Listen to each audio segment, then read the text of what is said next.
Peace, family. Y'all know who it is. It's Dr. Bakari K. Lumumba back once again, the progenitor of LumumbaSpeaks.com, a Black empowerment initiative where we believe we can gain competitive advantage by always betting on Black. If you're watching, make sure you hit the subscribe and like button. Thumbs up, thumbs up, thumbs up. Make sure you hit the notification bell for future videos.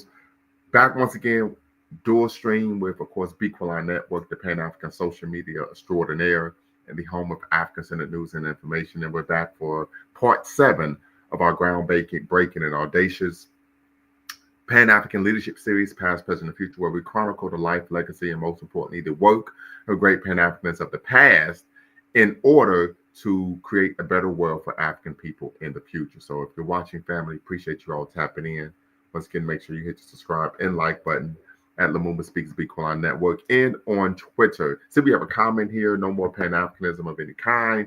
It's time Black people relearn about the heroes in our own bloodline. Hopefully, if you're watching, you could tap in and be part of the conversation. But as you all know, family, uh, we've been a bit MIA, and there's a reason for that. I've been actually fighting a cold, so I'm actually battling back from a cold. Feel a little, much better today than I did last week, and so wanted to make sure that we moved forward. Of course, for today's show, we're going to be discussing, of course, the life, legacy, and work of Ella D. Barrier. Many people may be unaware of who Sister, the Queen Mother, great ancestor Barrier is. And so one of the reasons we created this Pan-African Leadership Series was for people to actually learn about the history of Pan-Africanism, some of the core tenets, but also learn about the many heroes and sheroes in the movement, right? That we like to call that great line of divine. So once again, family, just going to go over some of the ground rules here at Lumumba Speaks. As you all know, diversity of thought is welcome. Diversity of thought is welcome, irrespective of where you land politically. If you be on the left, if you be on the right, or right down the middle, you could be part of this conversation. Number 2, no racial epithets of any kind, no epithets of any kind. This is a space of course, Black empowerment. We believe in the 3 N's of Black power: self-respect, self-defense, and of course, last but not least, self-determination. And so we don't believe in having low vibration type conversations here, right? Number 3, facts over feelings, family. So if you disagree with someone, attack the argument, not the person. No ad hominems, right? Attack the argument, not the person. And then, of course, last but not least, no fundamentally false statements. Our mission, no fundamentally false statements, but you can have an opinion, right? But no fundamentally false statements, as we always state. You could be of the ilk, right? You could be one of the blind witnesses that believe that LeBron James is the greatest basketball player to ever grace, right? The court. However, if you were to claim that LeBron James was the best basketball player ever because Michael Jordan only won 4 championships, that would be a fundamentally false statement, and we're going to have to tap in. And like the Sandman on at the Apollo, we're going to have to actually correct you there. So once again, family, if you're watching, make sure you hit the subscribe and the like button. Thumbs up, thumbs up, thumbs up, and hit that notification bell. We're on the way to 10,000 subscribers on Lumumba Speaks. And of course, we want a 250,000 on Bequaline Network. Team Pan Africanism. Let's get it. Let's go.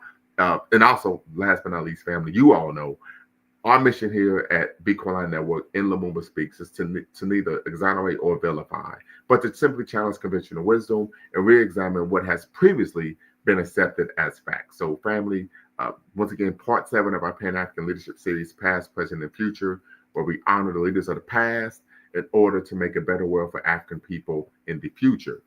Today, we will be reviewing the life, legacy, and most importantly, the work of Ella D.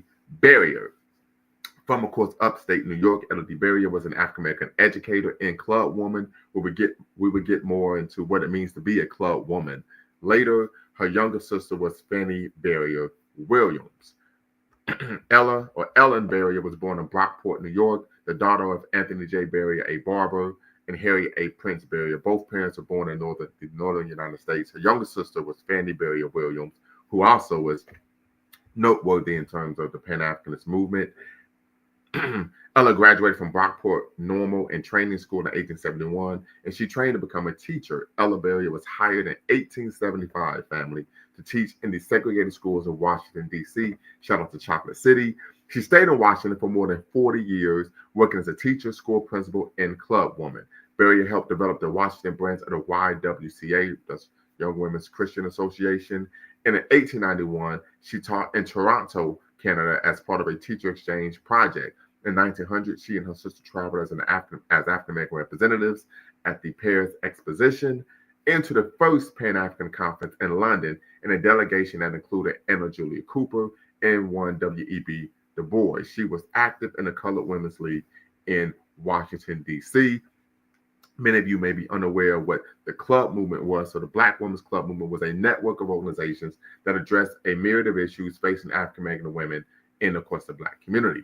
The origins began in the 1800s with the establishment of not the 1800s, late 18th century, the Female Benevolent Society of St. Thomas in Philadelphia.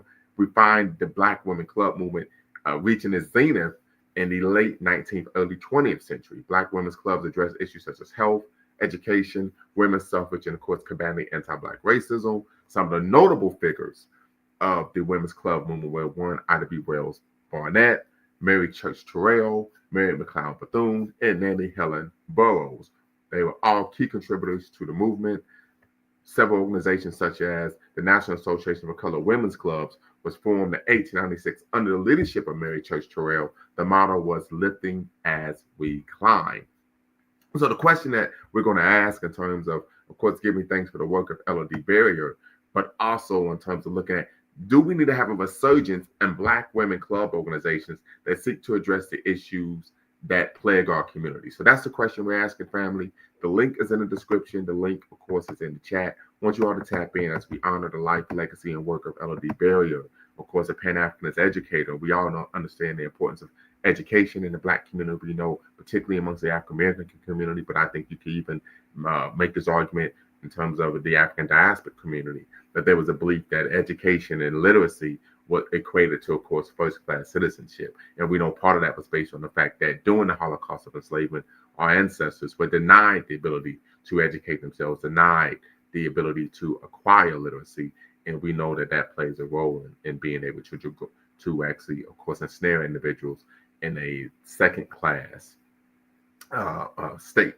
So once again, family, tap in. The link is in the description. Link is in the chat. And the question we're having, of course, as we honor the life, work, and legacy of Ella D. Barrier, was we want to highlight the work of Black women organizations. She was a club woman, and the work that they did in terms of, do we need to have a resurgence and, of course, Black club women in the community that work to address the issues that plague our community in many ways. We talk about anti-Black racism. We could talk about, of course, political education, right? We're talking about, of course, education in general.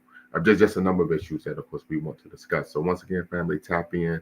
Ella D. Barrier, Pan-Africanist educator who dedicated her life to the education, the proper education, the actual education, not the miseducation, but education of Black children. I actually went into a career where she was a teacher, of course, even a principal and an administrator. And of course, her work took her to, of course, Toronto, Canada, but also to Paris and even the Pan-African Conference in 1900 in London. And so we always want to make sure that we're taking time to honor the sisters in the struggle. So once again, family, the link is in the description. The link is in the chat. Tap in. We'd love to hear from you all. Matter of fact, put a 1 in the chat if you're familiar with Ella D. Barrier. Put a 2 in the chat if you're unfamiliar with Ella D. Barrier. Once again, family, if you're familiar with Ella D. Barrier, put a 1 in the chat. And if you're unfamiliar with Ella D. Barrier, put a 2 in the chat, because one of the reasons why we created, of course, this Pan-African Leadership Series was to help people become more acquainted with some of the lesser known Pan-African activists and leaders that, of course, we find throughout our history. So definitely want everyone to tap in, be part of the conversation. But of course, we want to highlight, of course, the work of education, the role Ella D. Barrier played as an educator, but also an administrator. We know she was a principal, but also a Pan-African activism, right? I think it's of the utmost importance. We talk about being congruent with our culture, personality, have sisters, be active and full participants in the struggle. And we find that when we talk about these Pan-African conferences, so on and so forth, you know, we typically highlight W.B. Du Bois. We talk about, of course, Henry Sylvester Williams, and we should.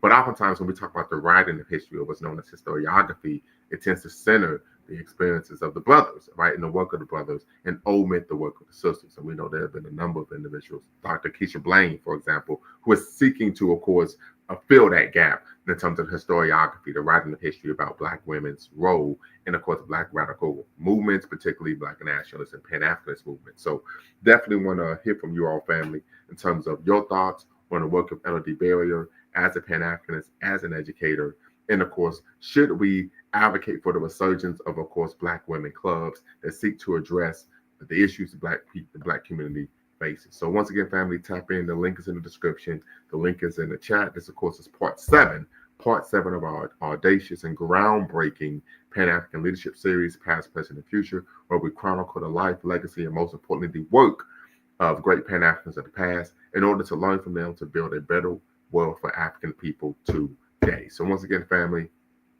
the link is in the description. The link is in the chat. And of course, the brother or sister who made a comment regarding no more Pan-Africanism of any kind would definitely love to hear from you regarding why you're taking that stance. I would argue that your comments are antithetical to, of course, the practice and promotion of Pan-Africanism. We'd love to hear why that is the case. And I would argue that being a Pan-African doesn't mean that you can't and that you should not learn about heroes in your own bloodline. So just want to make sure we put that out there, but also understanding that, we as a people, anti-Black racism is ubiquitous, it's global, it's intransigent, and it's omnipresent. And so our approach to fighting it should be as well. We never want to put ourselves in a position where we're being used against each other like pawns on a chessboard. And this is something that, of course, Dr.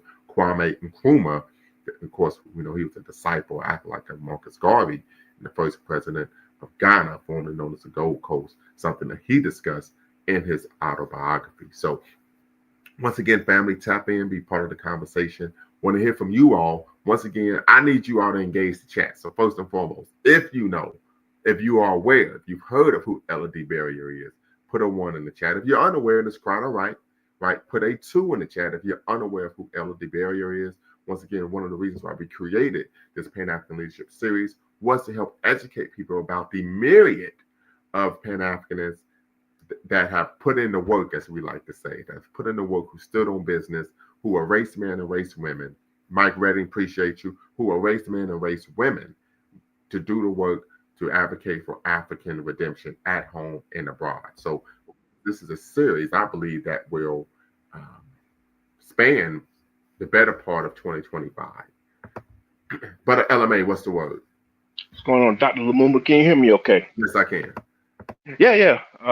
To your topic, I think I came in a little late. It's about whether or not we should have resurgence of women-led clubs. Well, yeah, the Black Women's Club movement. Yeah. I would say yeah. And just because of, I think that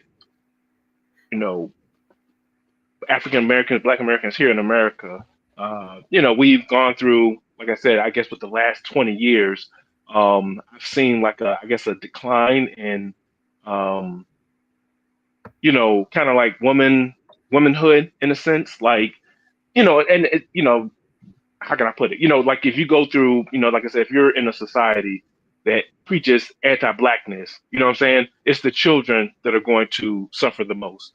And I think that, we have, that saying, children having children. I think we do need, I think we need for boys and girls, but, since the topic is on girls, I do think we need like Black women-led clubs so that, let's say you have a young sister who, may not have the best home environment, may not have the best role models in her immediate circle. I think having like some type of club like that she can, that she could latch on to, attach to, so she can get those, uh, strong, Black womanhood values. And, because like I said, you got to get it from somewhere, and, either your father, like we talk about boys, either your father's going to teach you how to be a man or the streets are going to teach you how to be a man. And I'd rather it be your father, same thing, I'd rather your mother or some loving motherly figure teach you how to be a woman rather than you learn it from the streets, Right. So I would definitely say, Okay. Something like, just because, obviously, in perpetuity, but, I think, yeah, we definitely need some, like women-led clubs or whatever. 'Cause like I said, if you look at the internet now and where, like I said, you're just a young, you're a young girl, you look on the internet, where, who's getting all, I mean, like I said, some of this, obviously is, male's fault too, because we pay attention to the degeneracy. So the girls see us paying attention to the degeneracy, so they gotta, what they're gonna do? They're gonna emulate the degeneracy to get male attention. So I think that we definitely need um, some women led clubs to kind of fill in that gap. Okay, and I think that we also need to distinguish between the Black women club movement and of course what we would like to call nowadays sororities and Black girl magic, right? These movements Mm, were these were movements that consisted of race women. These were Black women, irrespective of their nationality, that were committed to, of course, fighting anti-Black racism, addressing the issues in the community, right? Uh, these movements, these organizations were serious organizations, right? So they weren't organizations that were surface level in terms of the way they engaged the issues in the community.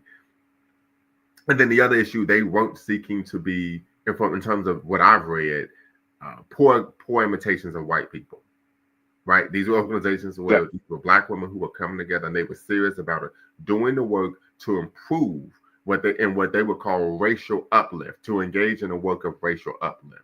And so I think that's something that's important because we have sororities nowadays, but I would argue on a macro level and even sometimes on a micro level, in terms of on individual college campuses, they're not about that life. And then we even find, even in terms of this concept of Black girl magic, that it tends to be um, rather symbolic, right? yeah, Rather than substantial in terms of actually understanding, okay, we live in a society in which anti-Blackness is ubiquitous. We live in a world in which anti-Blackness is ubiquitous.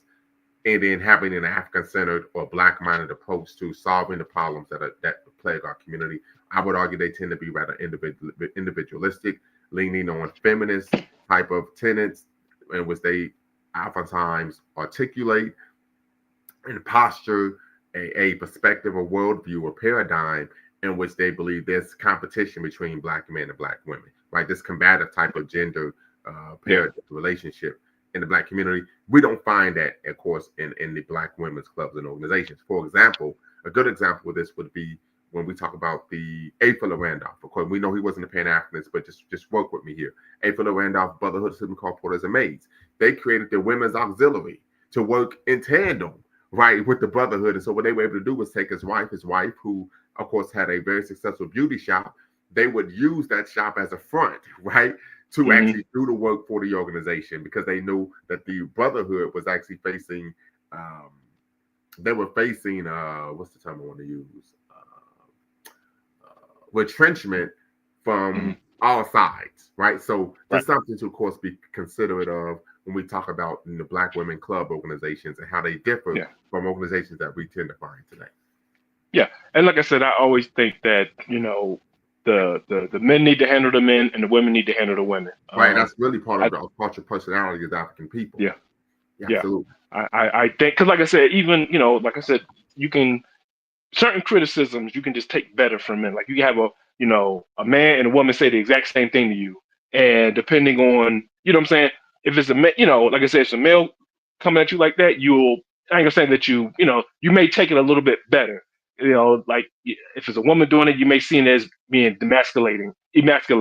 Whereas it's and like I said, vice versa. If it's a woman taking criticism from a woman, she may see it as okay, she's trying to help me rather than some dude trying to berate her or something like that. Right, and I think So that is a great point because unfortunately, it's a reality, right? If my mother was to chew me out, it could be seen as she's trying to emasculate. If my dad chew me out, what he's speaking to me like, hey, you need to handle your bi.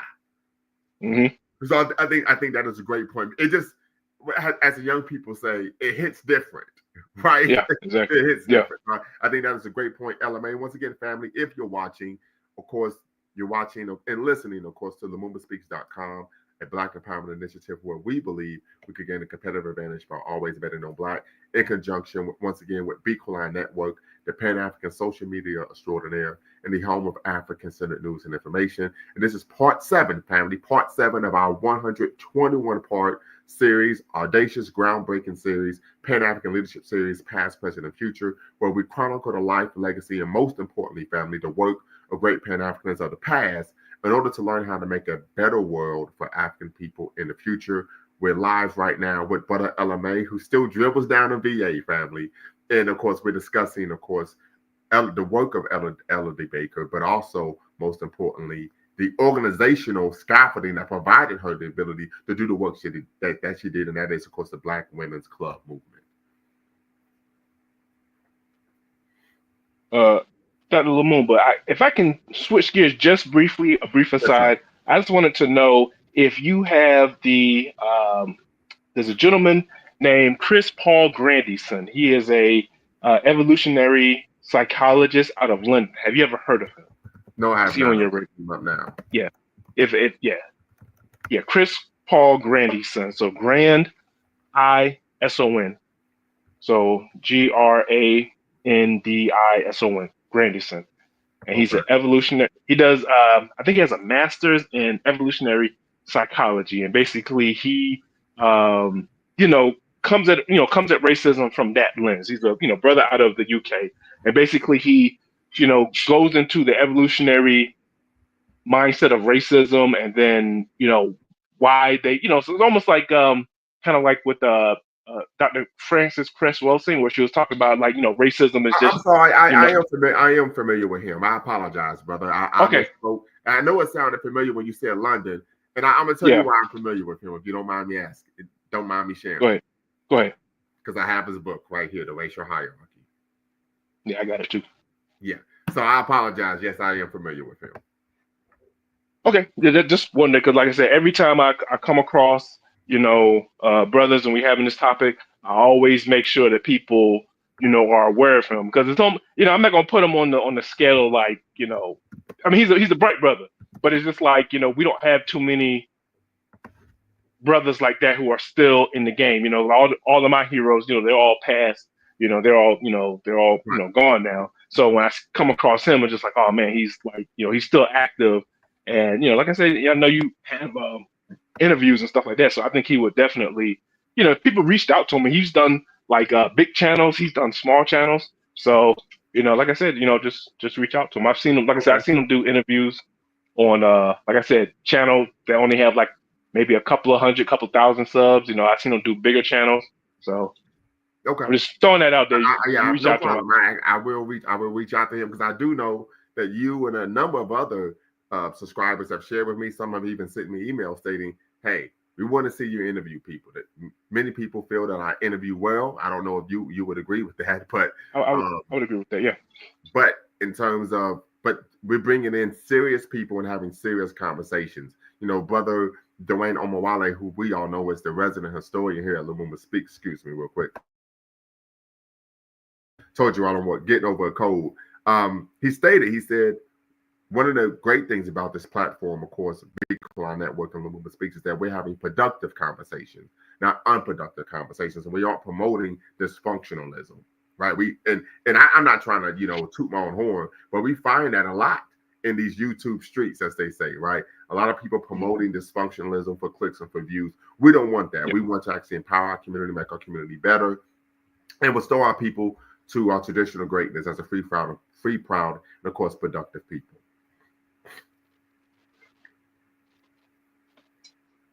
Yeah, right on. Like I said, I just want to make sure he was on your radar because, like I Yes, said, sir. I've seen a couple of his, he has like a little series where he does I guess almost like a classroom lecture series or whatever, Okay. and it was very enlightening to me. You know, what I'm saying just to kind of see it, kind of like what I'm saying think of it from a evolutionary standpoint.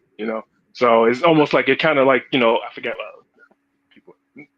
Nearly Fuller when he talks about if you don't understand racism, white supremacy, everything Everything will else, confuse yeah, you. real confusion. Yeah, Absolutely. it was like that where it's just like I don't even not that it's like almost like I don't even get angry anymore because I'm just like you can't help it. You know what I'm saying? Like these cats, when they do what they do, it's like you can't even help it. So now it's like it almost kind of like takes the emotional the emotions out of it, and I just realize okay, this is just what it is, and this is how we need to get around it.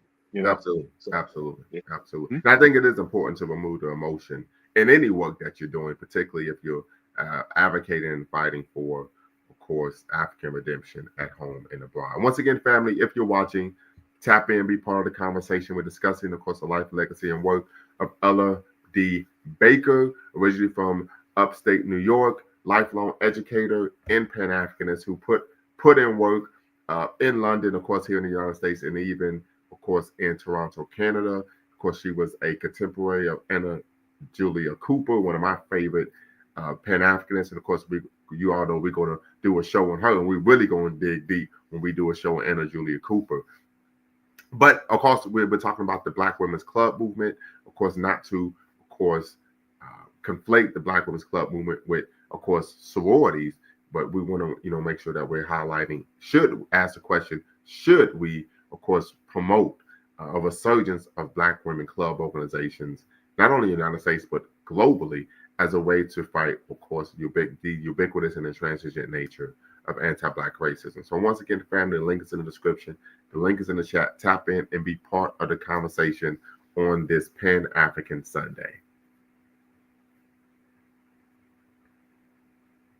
So, Brother LMA, were you familiar with Ella D. Barrier before today's show?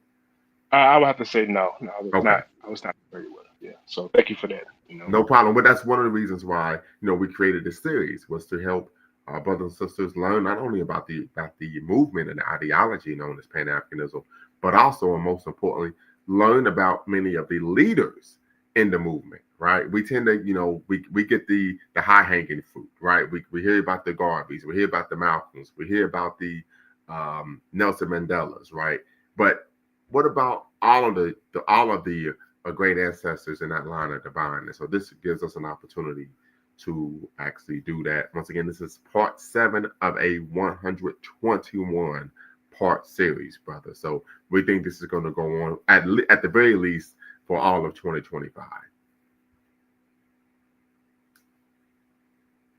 But once again, family, tap in, be part of the conversation, and we can open it up to: what are your thoughts on sisters being equal participants in the struggle? So I'm gonna put that in the chat. Tap in, be part of the conversation, or you could comment below. Power to all Pan-African. Very good. Okay. All right.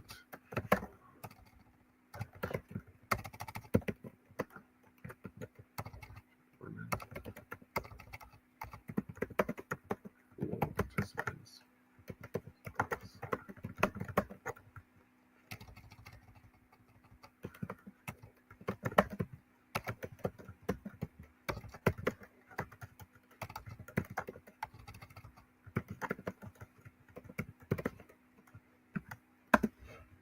All right, so got the question in the chat, family. So let us know what you think. Should women be full participants in the fight for African redemption? That is the question that we're asking.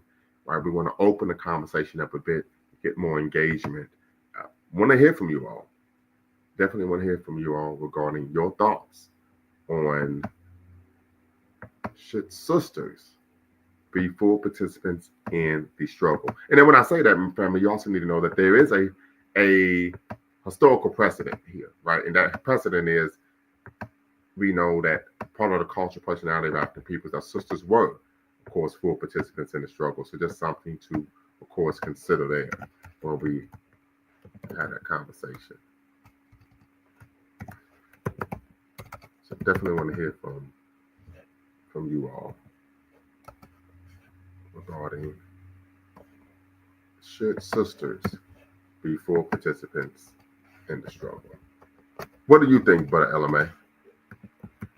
Oh, I mean, I don't think I can argue with that. Everyone needs to be, it's an all hands on deck. Right. I think, obviously the roles may be different. I am one who believes, slightly, not to like a extreme degree, but like slight degree of, gender roles. So, I mean, I do think that, So everybody. I think that's something we can unpack. So when you say the roles would be different, what type of gender roles would be, in your opinion, appropriate in the movement and fight for African redemption at home and abroad? I think that, for like, obviously the physical aspect, if there's for the physical security, I think that would mostly fall under the men's side, the masculine side. Not saying that women can't get in there, but you talk about the Haitian Revolution, you talk about Ethiopia, it was women on the battlefield, and right? She was leading red troops in the battle. Yeah, but the majority of the rank and file, I don't see, the majority of them. That's what I'm saying. I'm not saying that it's going to be all men, not saying that women can't join, but I'm saying like the majority of the security, physical, battle aspect will be led by men. That's and I'm not, that's and honestly that's a small part because we're not gonna be fighting forever. There's going to Right. be like some administrative and logistical and leadership and technological and that part.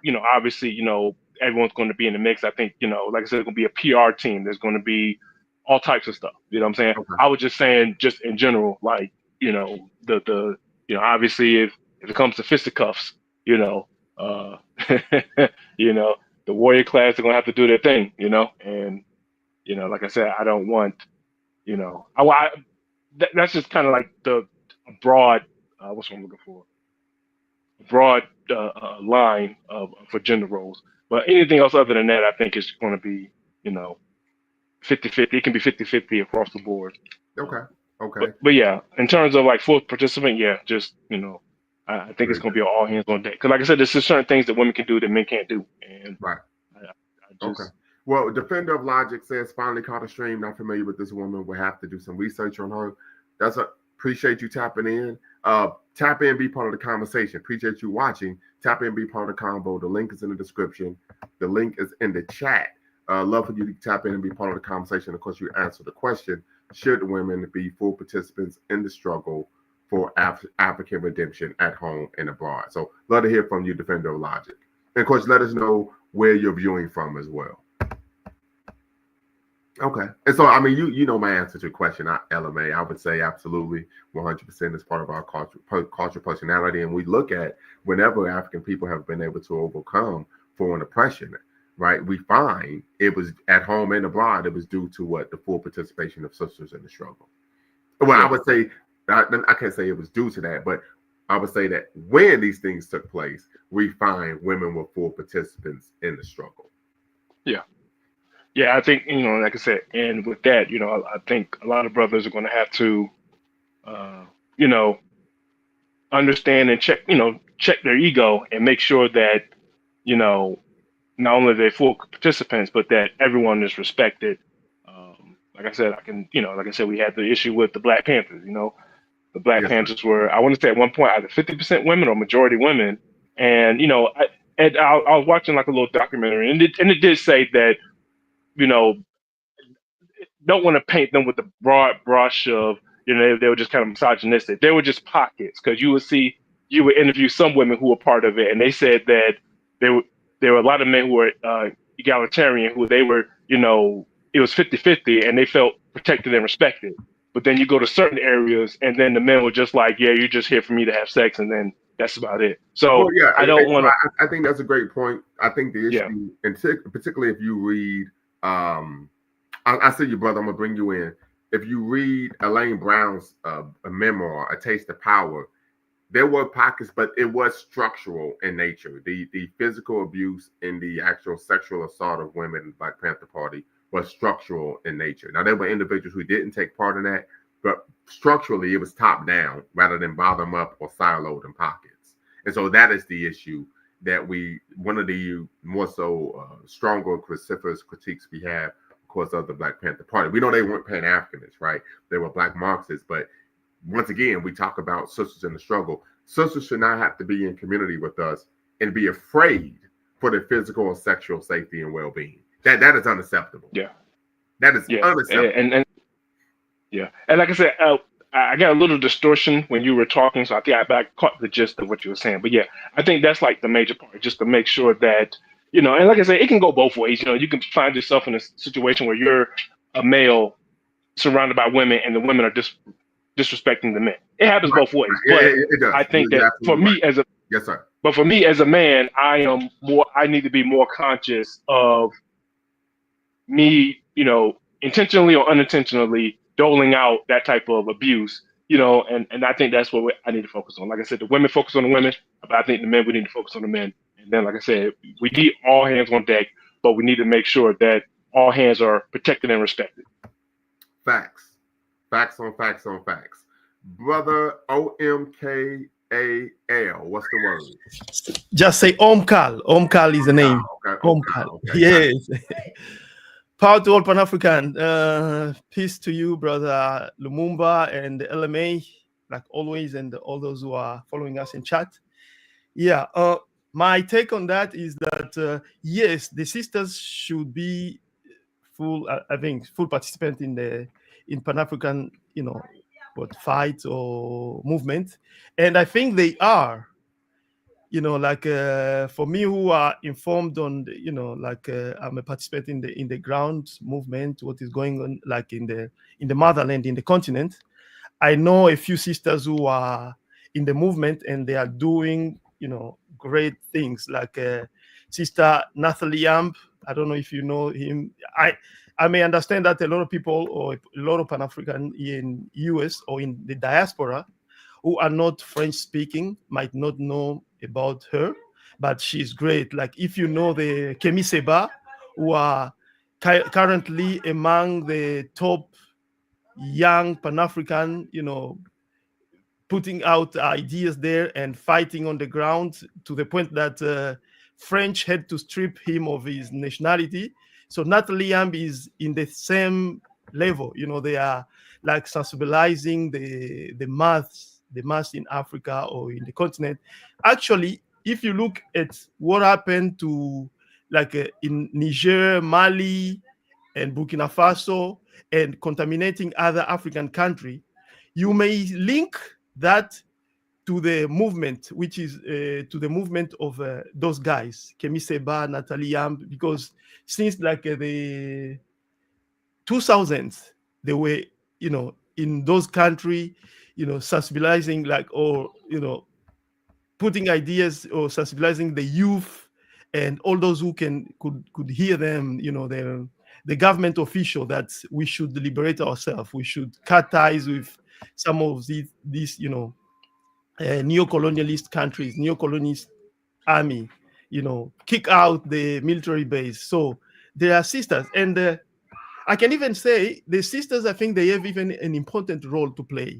If I take an example of one country that use the sisters in a most important aspect of probably, although they are not using it like right now as a Pan-African strategy, but to the benefit of I'll say their ethnic group, they are using the sister like to the level which people may not comprehend. And this country is Rwanda. They use most of their daughters as spies, because they are attractive to, especially to them folks. They use them, like through marriage and other stuff, and these, they've been successful in their mission. So if that strategy can be used for Pan-Africanism, I think the sisters, they have a big role to play. So yeah, definitely. Okay. And I think if you, I don't know if anyone's watched the movie on the Battle of Algiers, the battle for Algeria, fighting against French colonialism in Algeria. That was something that was done as well. A lot of the women used, their feminine wiles as a way to,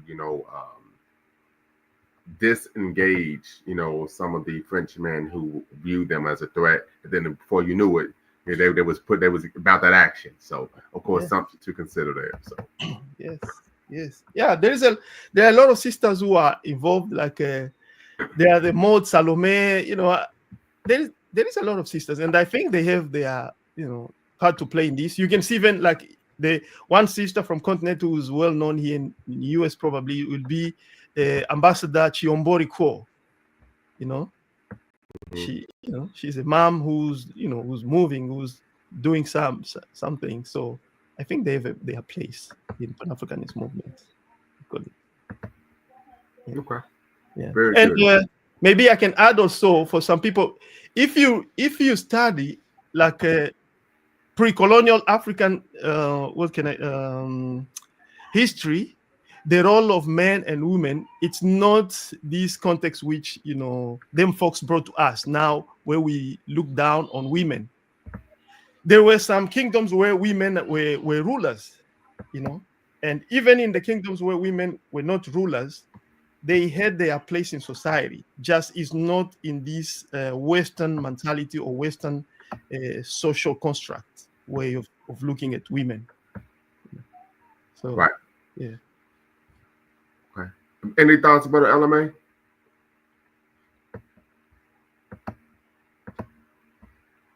Any thoughts? No, I'm good. Good. No. You said it perfectly. Okay. Brother, I'm Kyle. Were you familiar with LED barrier?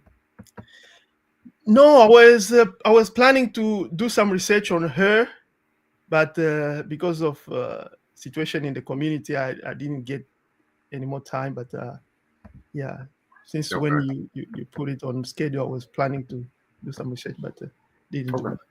No problem.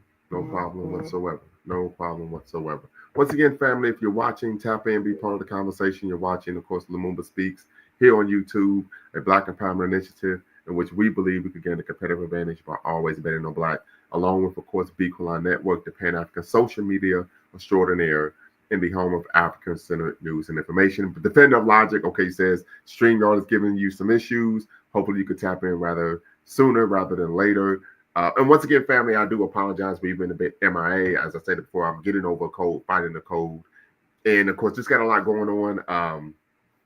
As you all aren't aware, but I, of course, will be walking. Of course, graduation is this Saturday, so I'll be walking and actually I will be actually, what's the term for doctoral students when they actually robe doctoral,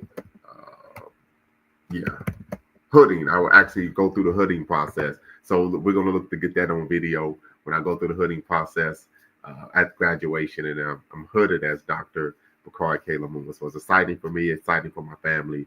And so definitely want to make sure, if possible, that we could make sure that you all are part of that experience as well. So definitely support. Definitely, we're very, very appreciative of all the support that you all give for the platform and the channel. And we want to, of course, share that moment with you all as well. So just want to make you all aware of that.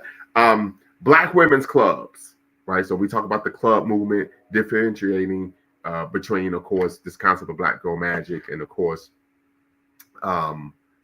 sororities, where these are Black organizations ran by women who are race women. So these were women who were committed and dedicated to the work of racial uplift, right? Not multicultural uplift, not gender uplift, but racial uplift, right? And doing whatever they could in the way that they could to make the lives of African people, irrespective of where they were in the world, better.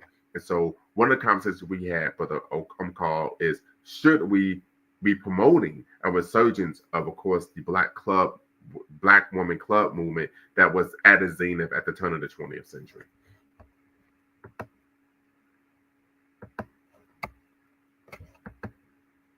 Any thoughts on that? Any thoughts? Yes, no, maybe? Okay. All right. Okay. All right, family. So, but LMA, go right ahead. I saw you unmuted yourself. Oh no, I was just agreeing with you. I think I've already said my piece. Okay. Like I said, we need all organizations, all individuals, but I do think that the best way to contribute is through an organization. So any organization that solves any problem, no matter how big or small, is always welcome. Absolutely. Organize.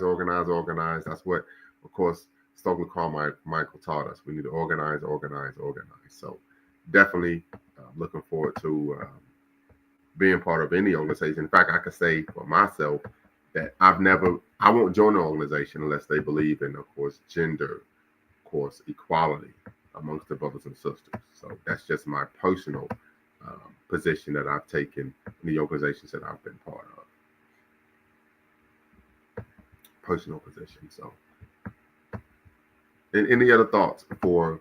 I want to give a chance for, is there any contemporary publications that are on the scale of Garvey? So when you say contemporary publications that are on the scale of Garvey, what do you mean by that? I mean, I'm just trying to get an understanding of the question that hopefully we can answer.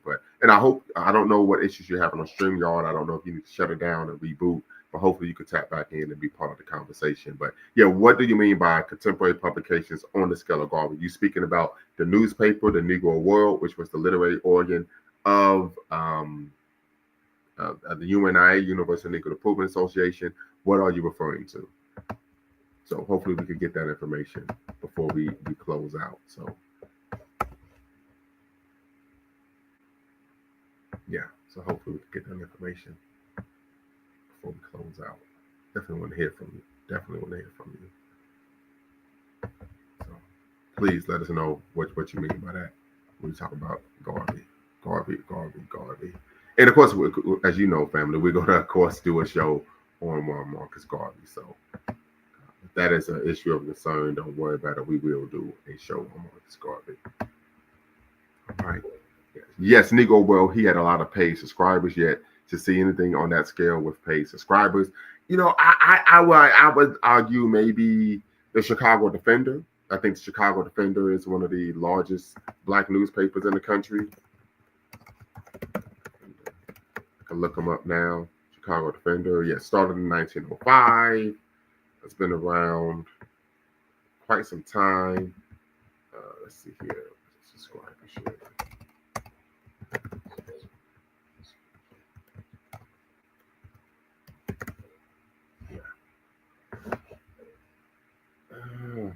It's over 500,000. Chicago Defender's readership is estimated to be over 500,000 per week. At its peak, this was because it was estimated that 4 or 5 African Americans read each copy of the newspaper. So I don't know what the publication numbers are for today. I mean, now.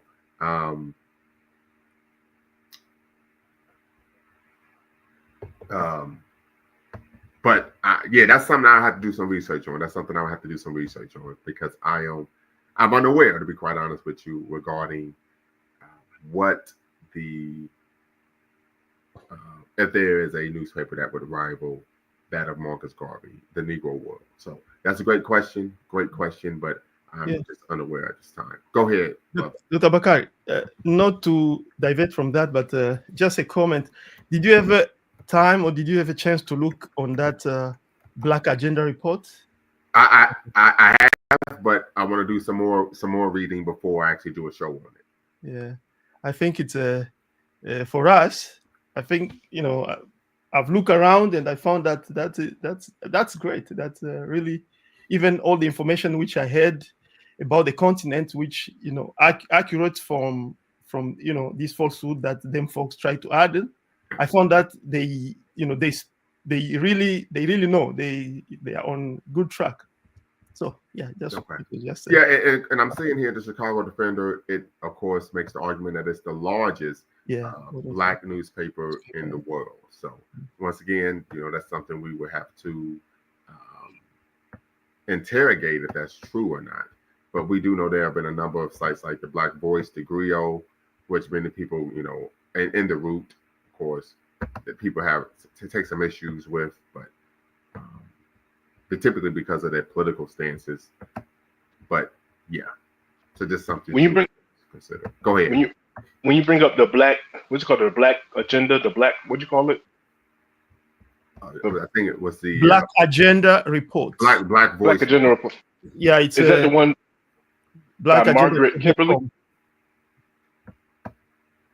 Is that the one by Margaret Kimberly, or is that just something? Maybe this. Let me see. Who's the editor in chief there?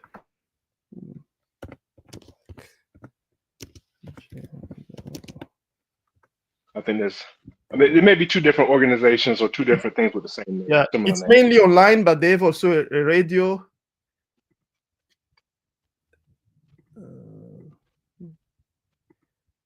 I regularly read their online news and stuff. They have also radio and podcast.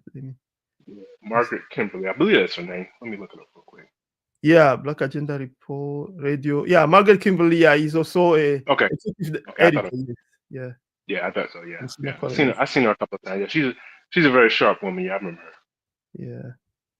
Yeah, they've really that's the newspaper which I go to when I want to check what I would really recommend to our brother that on my level. From what I found, I used to read a lot of them folks are New York Washington Post, the New York Post or the New York Times and stuff.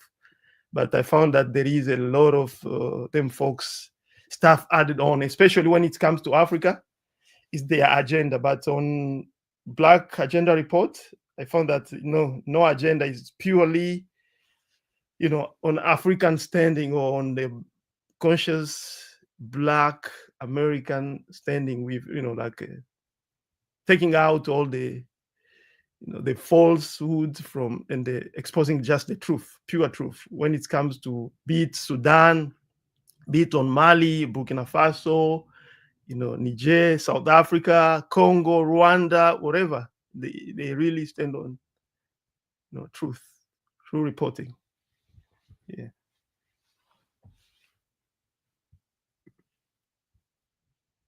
Very good. So, family, we're going to close out now. Appreciate everyone tapping in. Until next time, you all know what to do. Always bet on Black. Peace. Thank you.